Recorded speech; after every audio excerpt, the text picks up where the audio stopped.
Annie, please stand. Taken by surprise at their request, Annie stood. This court has already taken action with regards to the two sets of intents filed by both parties.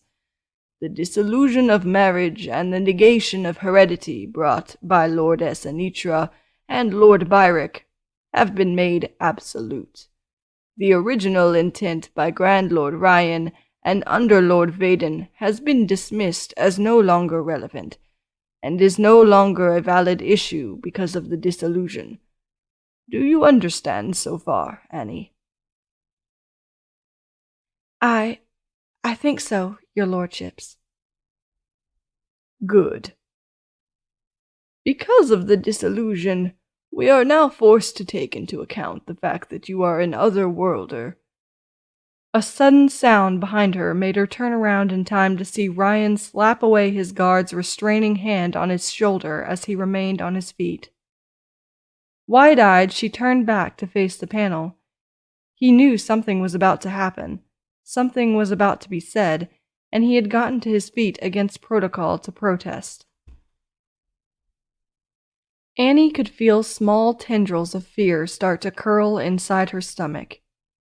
Sit down, Grand Lord Ryan, the Master Lord said quietly.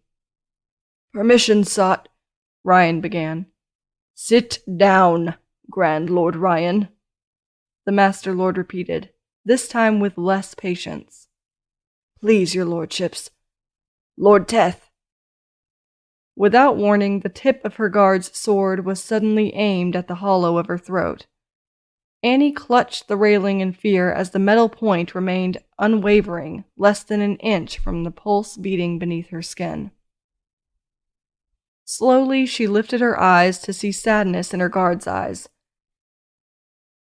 He had no choice but to obey, and now he was silently asking for her forgiveness as his hand never moved away from the front of her face.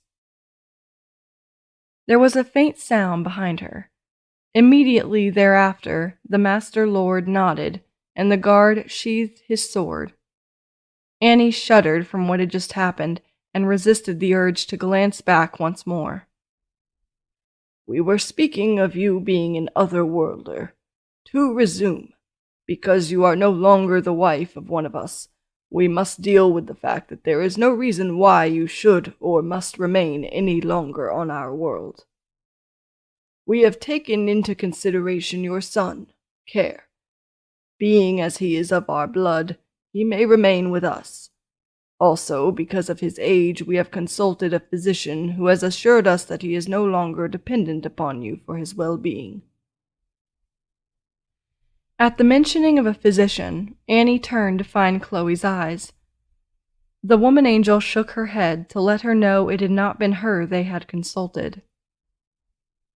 Therefore, this panel is closing this intent for the evening, and will resume deliberations again on the morrow at 20:05 before the third cycle of the first morning, at which time we will hear further testimony as to whether or not you will be allowed to remain on this world, or be returned to your world.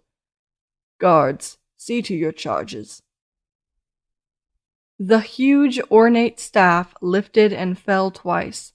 The panel rose as one and filed out of the hall. Annie slowly fell back into her chair. She felt numb all over, detached from all that had happened. They had wiped out her marriage to Ryan as if it had never happened. Care had been declared a bastard and no longer Ryan's heir. Worse, they would determine tomorrow if she would be allowed to remain on this world or be returned to hers.